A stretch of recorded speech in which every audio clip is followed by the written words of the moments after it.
Good morning. कैसे हैं आप लोग?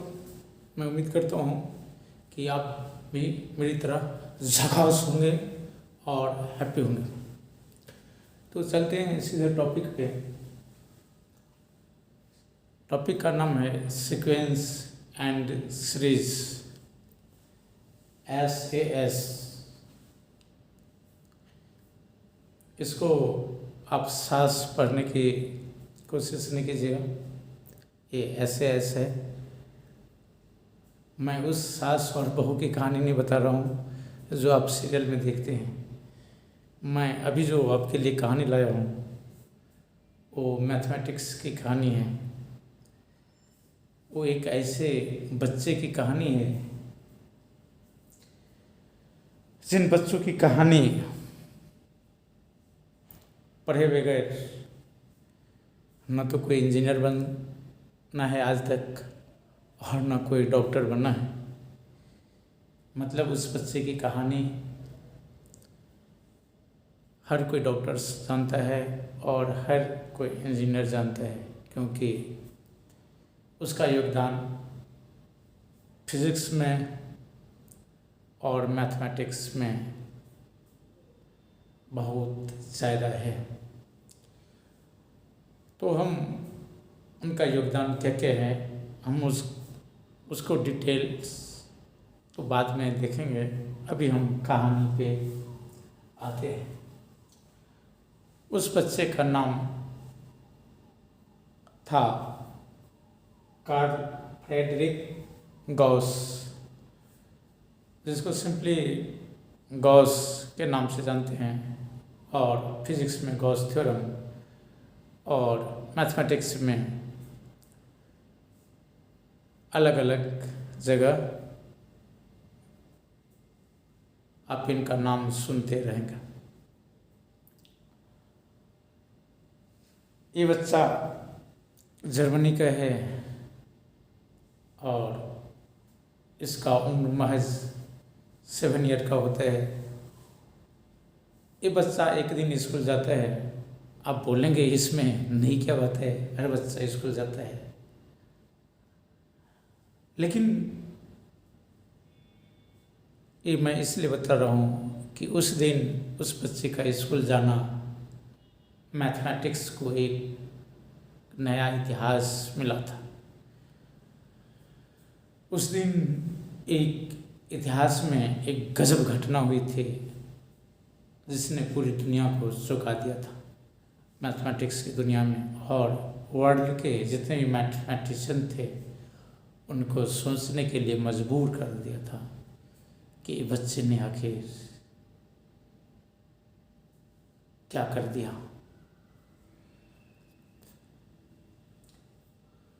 तो लगभग ये कहानी 1784 ईस्वी की है, आज से तकरीबन 240 वर्ष पूर्व। ये उस समय की कहानी है जिस समय कैलकुलेटर नहीं हुआ करता था। पढ़ाई का रास्ता सिर्फ कॉपी और कलम हुआ करता था। ये उस समय की कहानी है। वो हर दिन की भांति स्कूल जाता है। वो बच्चे बहुत ही गरीब फैमिली से बिलोंग करता है। उनके माता पिता सिंपल और इलिटरेट होता है, बहुत पढ़े लिखे नहीं होते। 3 साल की उम्र में वो बच्चे अपने पेरेंट्स यानी कि पिता के कैलकुलेशन में एरर को ढूंढता है। लेकिन हम स्कूल की बात करेंगे। स्कूल में उस दिन आखिरी पीरियड था और बच्चे 7 साल का, यानी कि आप समझ सकते हैं कि वो स्कूल प्राइमरी स्कूल रहा होगा। प्राइमरी स्कूल और आखिरी क्लास, और वो भी मैथमेटिक्स का आखिरी क्लास में क्या होता है वो आपको पता है। बस दिमाग भागने के लिए तैयार रहता है कि कब घंटी बजे और हम बाहर, और उस क्लास में अगर मैथमेटिक्स का क्लास हो जाए और वो भी 7 साल के बच्चों के लिए, तो वो किसी को गवारा नहीं लगता। रिजल्ट ये हुआ कि सारे बच्चे क्राउड सुर कर रहे थे। मैथमेटिक्स का टीचर जैसे क्लास में प्रवेश करता है, बच्चे जोर जोर से शोर। वो पहले डांट करके चुप करने का प्रयास कराते हैं, लेकिन रिजल्ट 0। फिर वो सोचते हैं कि सबसे अच्छा तरीका है कि मैथमेटिक्स का क्लास है, मैथमेटिक्स का एक ऐसा सवाल दिया जाए जिसमें बच्चे उलझ जाए और कम से कम ये पीरियड क्लास तो इसी में गुजर जाए, यानी कि कम से कम 30-35 मिनट 40 मिनट तो बच्चों को इसको सॉल्व करने में लगेगी और तब तक इनका दिमाग शांत रहे। लेकिन ऊपर वाले को कुछ और मंजूर था। ये 30-40 मिनट तो गुजरा, लेकिन एक घटना के साथ, तो आज हम उसी घटना के बारे में हम बात करेंगे कि आखिर उस दिन क्या हुआ कि मैथमेटिक्स के इतिहास में एक नए चैप्टर, एक नए अध्याय की खोज हुआ और जो पूरे वर्ल्ड के मैथमेटिशियन को सोचने के लिए मजबूर कर दिया। तो हम आते हैं उस टॉपिक पे और देखते हैं उस टीचर का टास्क क्या था।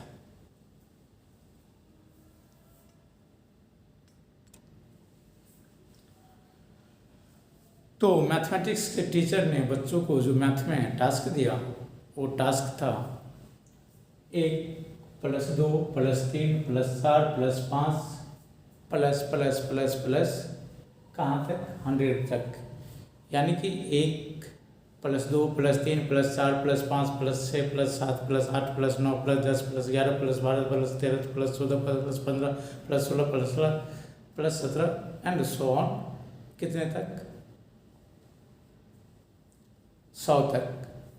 टीचर को लगा था कि बच्चे एक से पहले तो 100 तक लिखेंगे, फिर उसको छोटे छोटे टुकड़ों में जोड़ेंगे और जोड़ करके हमें आंसर बताएंगे। तब तक तो 30 से 40 मिनट कंप्लीट हो जाएंगे, बच्चे तब तक शांत रहेंगे और फिर हम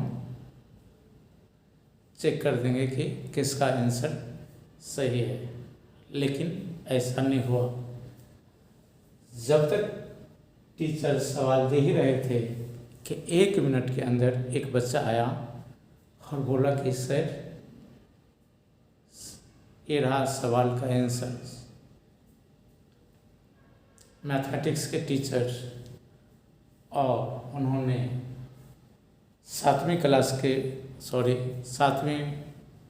वर्ष जिसका उम्र था उस बच्चों को 1 से लेकर 100 तक लिखने के लिए और फिर लिख करके जोड़ने के लिए देखा। और कोई बच्चे अगर 1 मिनट में बोलता है कि सर आंसर आ गया मेरा, टीचर को लगा कि ये बच्चे शरारत कर रहा है, मजाक कर रहा है। बस कान पकड़ा और दे यहाँ से जाओ बना के लाओ, तुमको मजाक लगता है। बच्चे धीरे धीरे भागता है और 2 मिनट के बाद फिर आता है कि सर आंसर आ गया। फिर अभी इस कान को पकड़ता है और 2 डालता है, बोलता है कि तुमको मजाक लगता है, जाओ बना के आओ, पहले सॉल्व करो फिर आना। 2 मिनट के बाद बच्चे फिर आता है, सर आंसर आ गया। टीचर को इस बार बहुत गुस्सा है, पहले दे दनादन इसमें भी दिया और फिर बोला कि कितना आंसर है। बच्चे बोलते हैं 50। टीचर को फिर क्या लगा, ये क्या 50-50 बोल रहे हैं, 50-50। उसका दिल और दिमाग तो 50-50 हो गया। जैसे बच्चे ने आंसर बताया कि सर मेरा आंसर 50-50 हुआ, तो टीचर का दिल और दिमाग 50-50 हो गया कि ये क्या मजाक कर रहा है 50-50। और अपने यहाँ एक बिस्कुट भी आता है 50-50। अब उधर जर्मनी में उस समय 50-50 था या नहीं था ये तो नहीं पता, लेकिन अपने यहाँ 50-50 आता है। तो उनको लगा कि ये क्या 50-50 कर रहा है, मतलब 50-50 आधी आधी की बात कर रहा है 50-50। कुछ देर के बाद फिर बोला कि जाओ पहले बना के लाओ। फिर बना के लाया, बोला कि सर आंसर आया। फिर टीचर बोलता है कितना आया, फिर बच्चे का जवाब होता है 50-50। इस बार टीचर बहुत गुस्से में आ जाता है और दे देना।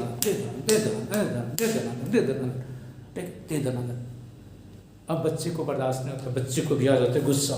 वो जाता है प्रिंसिपल के पास और बोलता है कि सर हमारे क्लास टीचर ने मैथ में एक सवाल दिया था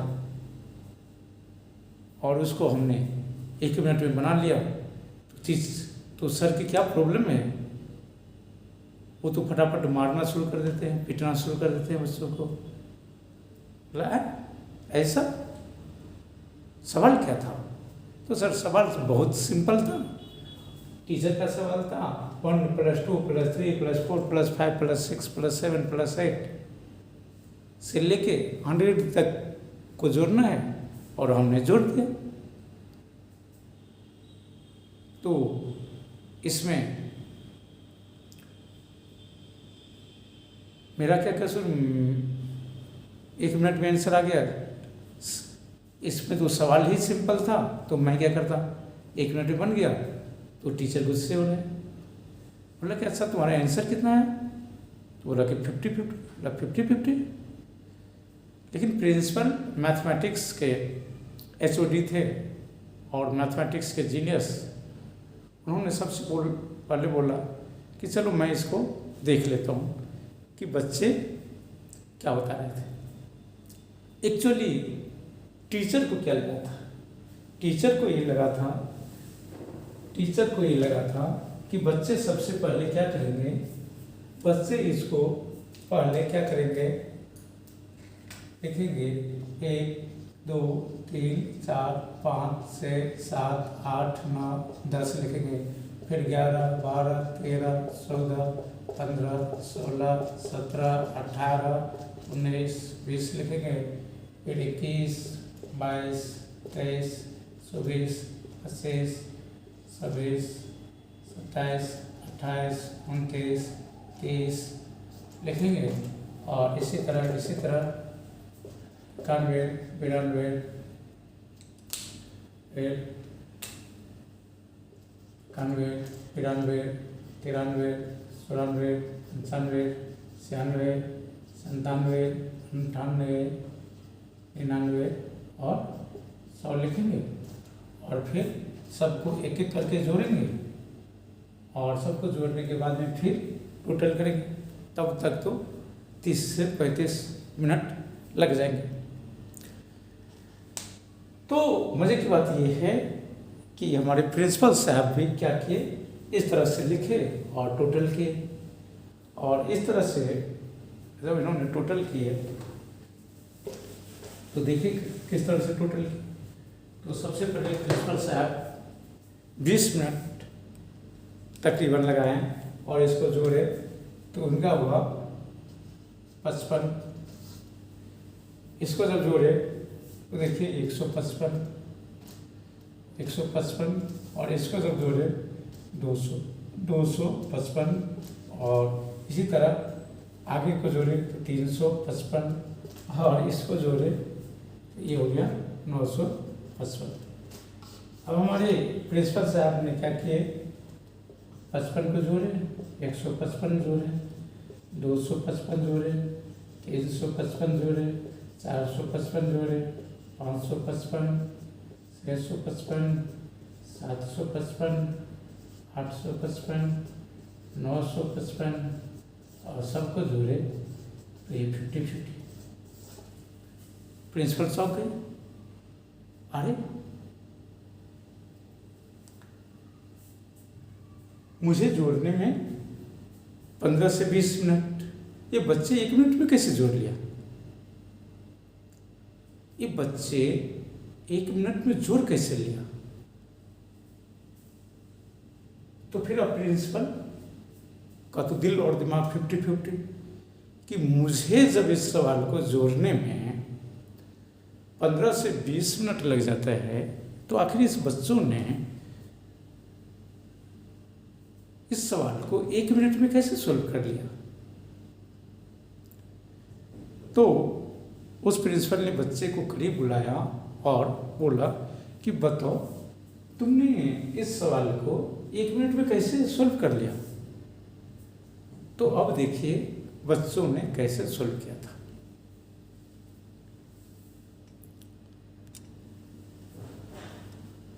तो देखिए उस बच्चे ने, ओनली 7 ईयर का बच्चे ने इस सवाल को कैसे सोल्व किया था। हमें, आपको और बहुत सारे लोगों को लगता है कि मैथमेटिक्स के लिए फार्मूला बहुत ज़रूरी है। हाँ, ऑफ कोर्स फार्मूला बहुत ज़रूरी है, लेकिन अगर हम ये मानते हैं कि मैथमेटिक्स को पढ़ने के लिए कंसेप्ट नहीं फार्मूला ही चाहिए तो हम गलत हैं। आज हम सभी सवालों को फार्मूला के जरिए सोल्व करने का प्रयास करते हैं, लेकिन फार्मूला किसने बनाया? फार्मूला हमने बनाया, आपने बनाया, फार्मूला इंसान ने बनाया। कैसे बनाया? तो किसी ने तो फार्मूला को बनाया, लेकिन कैसे बनाया ये इम्पोर्टेंट है। और मैथमेटिक्स में भी कंसेप्ट है।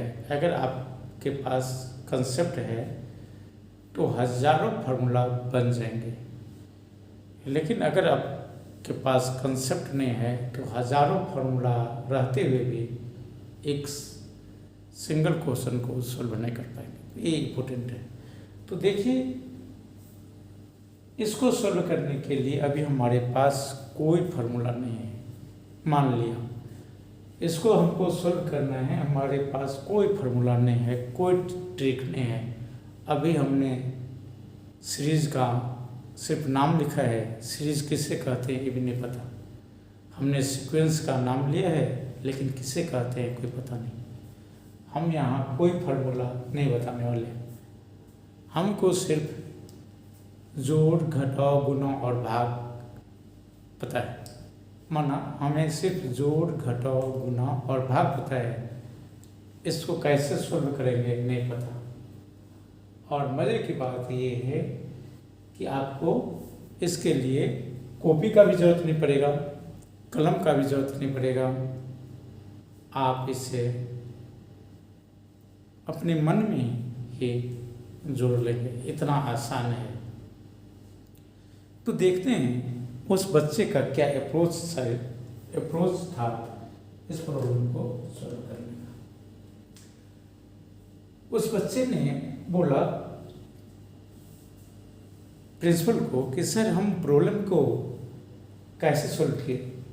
बोला कि सर हम प्रॉब्लम को ऐसे नहीं सॉल्व किए, 1 से 10 तक लिखा, फिर 11 से 20 तक लिखा, फिर 31 से 40 तक लिखा, या 41 से लेके 50 तक लिखा, फिर जोड़ा, फिर सबको जोड़ा। ऐसा नहीं किया मैंने।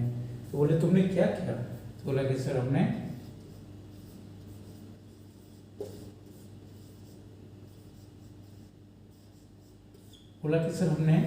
गुच्छे बनाए अंगूर की तरह। बोला ये क्या होता है मैथ में? ये तो मैं पहली बार नाम सुना। मीन्स बोला कि सर हमने तो पेयर बनाया। बोला ये पेयर मेथड और गुच्छे मेथड ये क्या होता है? बोला कि सर मैं बताता हूँ हमने क्या किया। बोला कि तुमने क्या किया? बोला कि सर हमने एक इधर से नंबर लिया और एक इधर से नंबर लिया और इसका हमने पेयर बना लिया। तो बोला कि कितने का पेयर हुआ? 101 का पेयर हुआ, एक पेयर बना 101 का। बोला कि सर दूसरा हमने क्या किया? दूसरा पेयर बनाया इसका पेयर बना लिया और एक पेयर कितने हुआ? 101 हुआ। बोले हमने तीसरा पेयर बनाया और एक पेयर देखिए कितने का हुआ? एक पेयर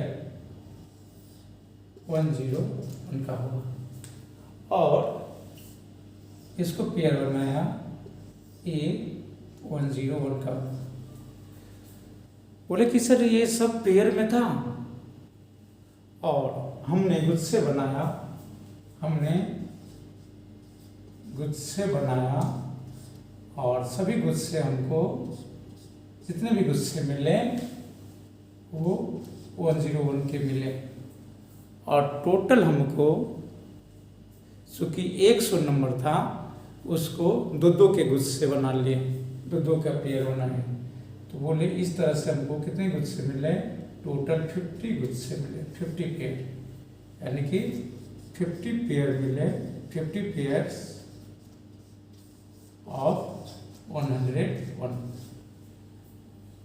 तो हमने क्या किया?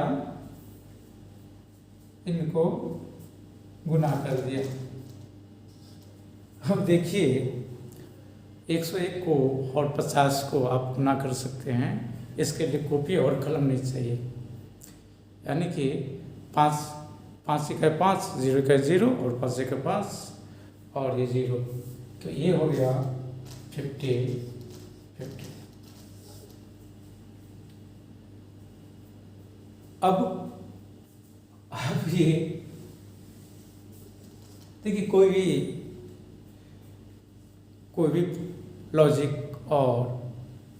हमने लगाया, कोई भी मैथ का फार्मूला हमने आपको याद कराया कि ये आप फार्मूला लगा लो। हमने सिर्फ दिमाग लगाया कि इसको कहते हैं फर्स्ट एंड लास्ट, इसको कहते हैं सेकंड एंड इसको second last, third and third last, fourth and fourth last. Means एक आप लोअर से लो, एक अपर से लो, एक लोअर से लो, एक अपर से लो, एक लोअर से लो, एक अपर से लो और इसको जोड़ो तो आप देखेंगे कि सब बराबर बराबर बराबर बराबर बराबर बराबर 101 101 101 101 का एक पेयर बना। और चूँकि टोटल संख्या 100 है तो टोटल पेयर कितने बनेंगे? 50 के बनेंगे। तो 101 को 50 से गुना किया तो हो गया 50 50। और ये प्रिंसिपल का दिल और दिमाग 50 50 हो गया। वो चौंक है कि आखिर ये बच्चा इस मेथड का तो हमने अभी तक नाम भी नहीं सुना था, ये मेथड कहाँ से लाया? खैर सोचे कि मेथड तो बाद में है, पहले बोले कि जाओ मैं टीचर से पूछता हूँ कि इस बच्चे को पिटाई क्यों किया। बच्चे को बोले कि जाओ क्लास टीचर को बुला के लाओ। बच्चे क्लास टीचर को बुला के लाते हैं। बोले कि इस बच्चे को आपने पीटा क्यों? तो बोले कि अरे सर इसको मैंने सवाल दिया बनाने के लिए, ये बार बार आके हमसे मजाक कर रहे हैं। बोले तुम्हारा आंसर कितना हुआ? तो बार बार बोलते हैं 50 50, ये 50 50, ये 50 50, ये 50 50 क्या है? ये पागल समझ रखा है क्या? जो आधे घंटे 40 मिनट का सवाल है, बहुत सारे बच्चे से तो बनेंगे भी नहीं, वो घर पे जाके बनाएंगे। और ये बच्चे 1 मिनट में हमें कहते हैं कि सर मेरा आंसर 50 50 आ गया। तो ये लड़का तो बदतमीज है, बार बार आके मजाक कर रहा है, इसको तो मजाक आता है। तो बोले कि आपका आंसर कितना है आया? प्रिंसिपल ने टीचर से पूछा कि आपका आंसर कितना है? टीचर ने बोला नहीं अभी तो मैंने जोड़ा नहीं, मैं जोड़ के देखूंगा। तो बोले कि ठीक है आप जोड़ के देखो कितना आ रहा है, पहले देख तो लो। तो इसका मतलब ये हुआ कि आपको आंसर नहीं पता था और बिना आंसर चेक किए हुए, बिना इसका कॉपी चेक किए आपने पिटना शुरू कर दिए। पहले आप आंसर तो देखो। टीचर ने पुराने स्टाइल से 1 से 10 तक लिखा, 11 से 20 तक लिखा, 21 से 30 तक लिखा, 31 से 40 तक लिखा, और इसी तरह जब जोड़ते गया तो फिर उन्होंने 20-30 मिनट में आंसर पहुंचा। और उस टीचर का आंसर निकला 50-50। अब जैसे टीचर का आंसर 50-50 आया, टीचर भी बेहोश कि अरे ये बच्चे हमसे मजाक नहीं कर रहा था। इस बच्चे को कैसे पता चल गया कि 1 से लेके 100 तक को जोड़ने पे 50-50 आएगा, और वो भी 1 मिनट में। हमसे तो भूल हो गया। सबसे पहले उस टीचर ने उस प्रिंसिपल से माफ़ी मांगा, और फिर उस बच्चों से भी माफ़ी मांगा कि आई एम सॉरी, मुझसे गलती हो गया, तुमको पीट दिया। और फिर उस बच्चे को ढेर सारा टॉफी ऊपर से मिला। बच्चे खुश, रिलैक्स होके अपने घर गया। और यहाँ से शुरू हुआ एक टॉपिक का जन्म, जिस टॉपिक का नाम होता है सीरीज एंड सीक्वेंस। अब अगले दिन प्रिंसिपल, बच्चे तो घर पे जाके आराम से सो गए, लेकिन उस टीचर और उस प्रिंसिपल को रात भर नींद नहीं आई कि आखिर एक 7 ईयर का बच्चे ने क्या करके चला गया, जिसके बारे में हम कल्पना नहीं किए थे कि इस सवाल को इस तरह से सॉल्व किया जा सकता है, और वो भी पेयर मेथड से गुच्छे बना करके। तो सबसे पहले उन्होंने अपने जानकारी को इकट्ठा करने के लिए बहुत सारे मैथमेटिक्स के राइटर्स का बुक मंगाया, और उस बुक में खोजा कि क्या सीक्वेंस को, किसी सीरीज को, नंबर को पेयर बना के जोड़ने का तरीका है। उन प्रिंसिपल को और उस टीचर को कहीं नहीं मिला। फिर उन्होंने पूरे जर्मनी के सारे मैथमेटिक्स के बुक को सर्च कर लिया, इस मेथड से उनको कहीं भी नहीं मिला। फिर उन्होंने पूरे वर्ल्ड से कम्युनिकेट करके सर्च किया, तो इस मेथड पूरे वर्ल्ड में नहीं था।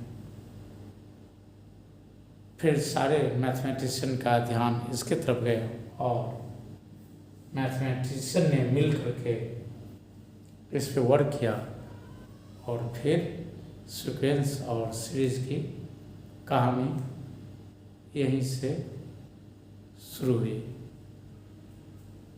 तो देखते हैं, अब अपने टॉपिक पे आ जाते हैं, जिसका नाम है सीक्वेंस एंड सीरीज।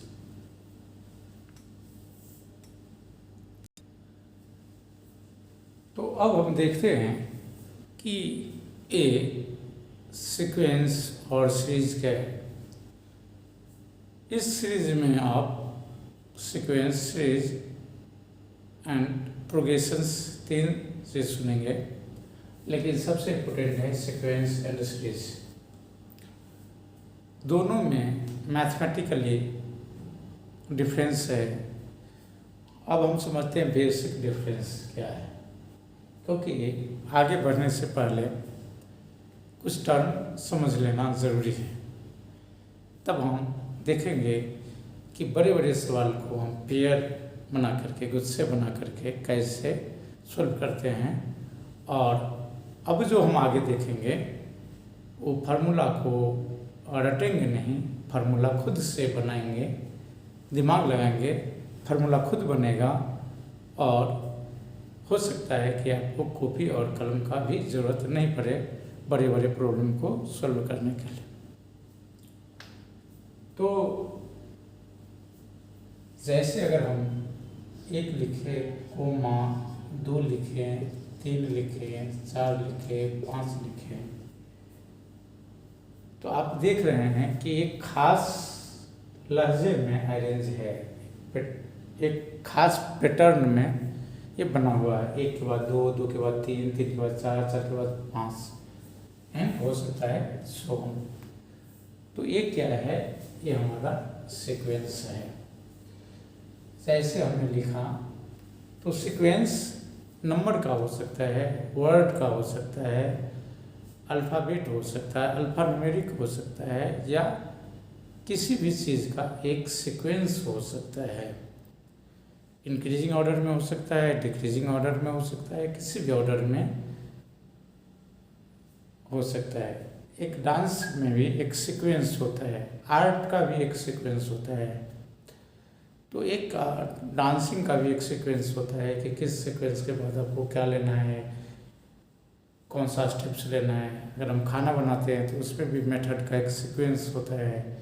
अगर हम डेयरी इंडस्ट्री में, फूड इंडस्ट्री में हैं तो फ्लो डायग्राम होता है, सीक्वेंस होता है।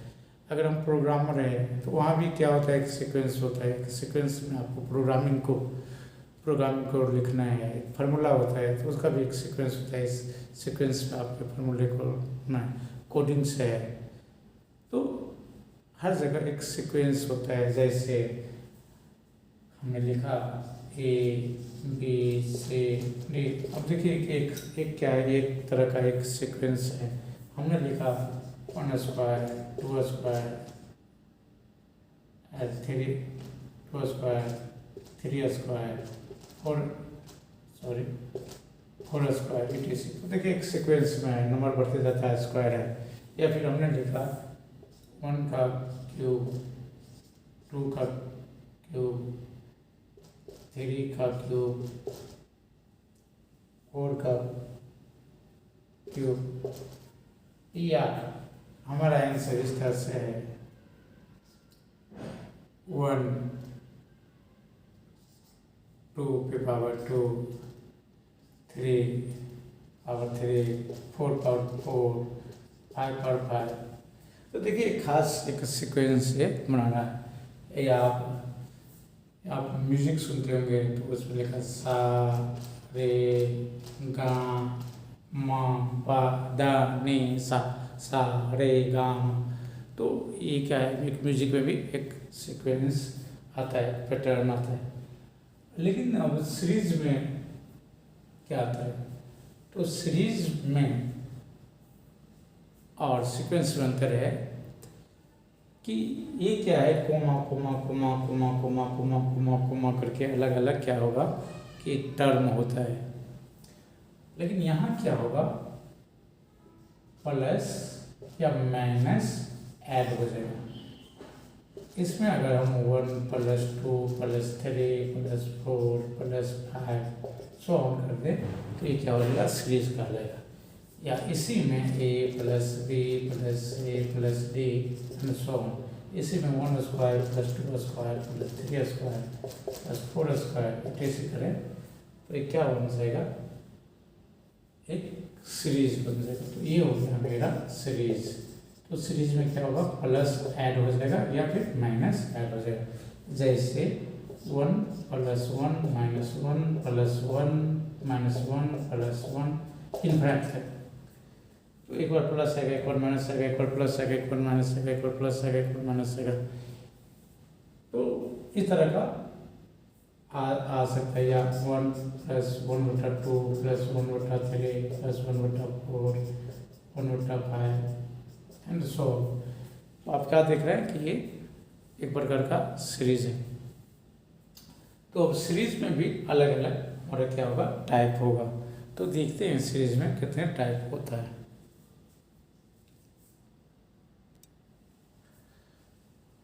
तो सीरीज 2 प्रकार का है यहाँ, एक आपका फिनाइट सीरीज और दूसरा इनफिनाइट। तो फिनाइट सीरीज में क्या होगा, नंबर ऑफ टर्म फिक्स होगा, लिमिटेड होगा, गिवन होगा, या आपको दिया रहेगा कितने टर्म है। मीन्स इसमें क्या होगा, लास्ट टर्म या तो नॉन होगा या जिसको हम कैलकुलेट कर सकते हैं। Term should be calculated.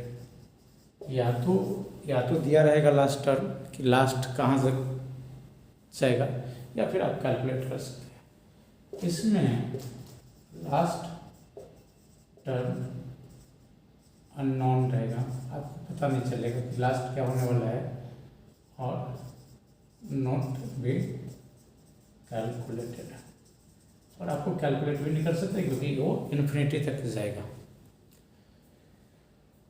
तो इस तरह से हमारा सीरीज दो प्रकार का होगा।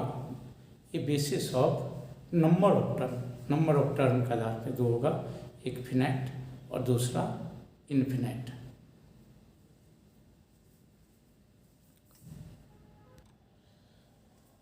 तो सीरीज को हम बहुत तरह का सीरीज होता है। अपने को जो पढ़ना है वो एपी और एएस। ए का मतलब अरिथमेटिक और पी का मतलब प्रोग्रेशन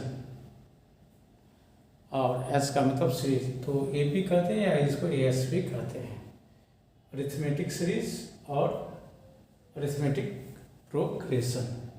इसी तरह जीपी को ज्योमेट्रिक प्रोग्रेशन या ज्योमेट्रिक सीरीज कहते हैं, और एक है दोनों का कॉम्बिनेशन, अरिथमेटिक एंड ज्योमेट्रिक का कॉम्बिनेशन, और तीसरा है हार्मोनिक प्रोग्रेशन और हार्मोनिक सीरीज। तो हम अगले क्लास में देखेंगे एक एक करके एपी, और उसको हम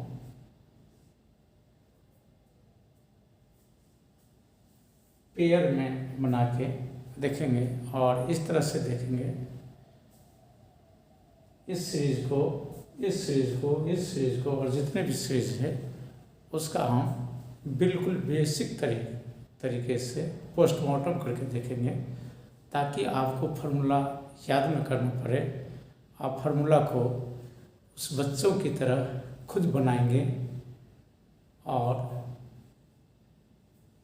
टीचर्स हो या प्रिंसिपल को उसी तरह चौंकाएंगे जैसे गॉस ने अपने टीचर और प्रिंसिपल को चौंका दिया था। तो उसी तरह आप भी करेंगे अगले क्लास में। तब तक के लिए हैप्पी रहिए, खुश रहिए और एंजॉय कीजिए। Thank you.